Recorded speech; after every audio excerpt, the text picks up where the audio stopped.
Howdy everyone, and welcome to the WatchBox review today.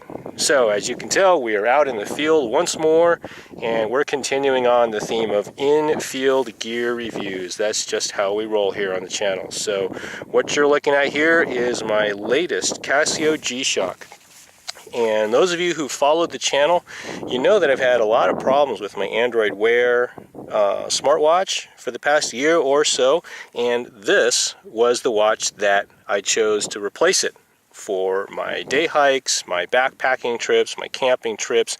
This watch has seen a lot of use in the field as my field watch, and I've had it on probably at least a dozen or so backpacking trips and as many day hikes and campouts. So I have it paired here today with a Sunto clipper, and I might do a separate review on this, break this out, but this has been a great addition to the kit.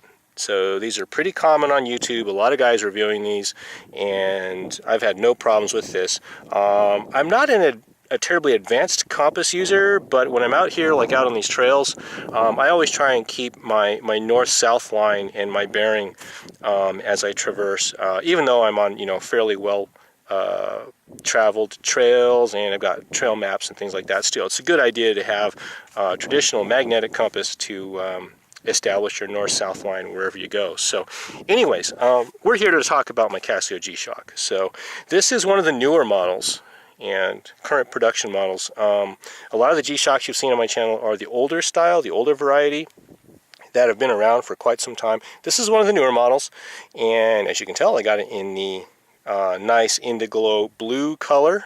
And I figured it's time for maybe a different, some color theme options here in my collections, because most of my watches are silver, black, white, maybe some olive drab green, but that's pretty much it. So you're seeing it here on my 63 millimeter wide wrist. So I have very wide, flat, bony wrist structure where I wear my watches, and so it fits me very, very well.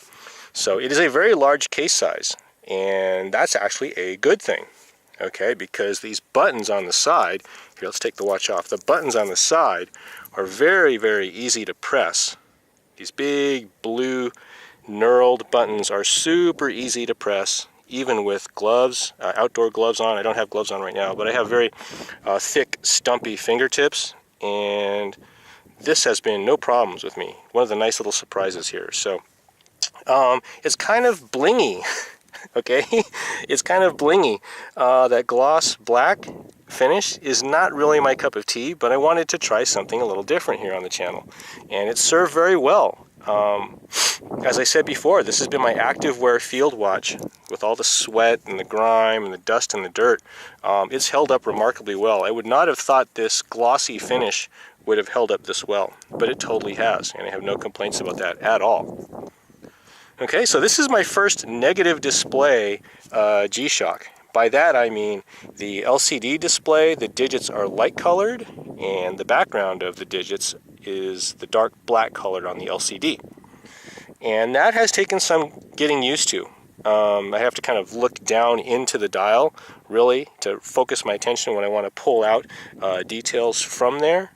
So it's not readily available at a glance, especially in dim lighting conditions. So let's cycle you through the modes real quick here. So here's the day calendar mode. I can switch it back to time. So there's the time mode, and there's the calendar. So it's Saturday, the 13th of January. And let's cycle you through. There's a stopwatch mode right there. There's a countdown timer. There's the world time. It's set to LAX right now. I'm not sure if you can see that, but it's set to LAX right now. And I can cycle through Yemen, Denmark, I believe, Mexico, CHI, China, I believe. I'm not sure, I can't tell. So Tokyo, New York City, SCL, YHC, YYT. Okay, so there you go. And that's the world time mode, the various time zones. There's an alarm mode. Okay. And I'm right back to regular timekeeping mode. So the model number on this is GA-110LPA, and the module number is 5146. This particular model is made in Thailand, and it's 20 ATMs water pressure resistance. So I've only had it swimming once, For whatever reason, I just don't really wear it in the water all that much. Maybe I'll take it out in the summer more to the pool and that kind of thing, but for now it's just basically my trail watch, field watch with the Suunto clipper. So one of the nice things about it that kind of caught me by surprise is how well ventilated the wrist strap is. Not sure if you can see that there, but there's holes all over this wrist strap.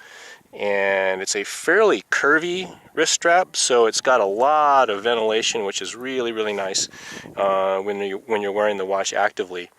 So I don't know, there's a certain cool factor about G-Shocks, and I can't say exactly what that is. I think it's the fact that they're used so much by emergency EMT personnel, fire, first responder teams wear G-Shocks all the time. Of course, the use in various military agencies around the world over the decades. And yet there's still definitely a civilian aspect to using them as well. So it's both first and second kind of cool, so to speak. And so that's actually really, really kind of a nice thing about Casio G-Shocks. So if you followed my channel and you guys have pretty much well known here about the problems I've been having with my Moto 360 Android Wear smartwatch. If you've ever had a watch in your collection fail and let you down and kind of, oh man, I just spent $400 and it's no good anymore. If you've ever been in that slump, buy yourself a Casio G-Shock. It'll work after 5 years, after 10 years. I have some G-Shocks that are almost 15 years old, and they still work like they did from day one 15 years ago. A Casio G-Shock will totally get you out of the watch collector failure slump, so to speak. Okay? So I hope you guys out there find this review useful. Please feel free to post comments and questions down below. Yeah, go ahead, like and subscribe to my channel if you want. My channel's not really about likes and subscription counts. It's more about information exchange, sharing real-world experiences and first-hand views for a lot of my products. So anyhow, I catch you guys later. Everybody stay safe out there and enjoy the outdoors. I'll catch you guys later. Thanks a lot. Bye-bye.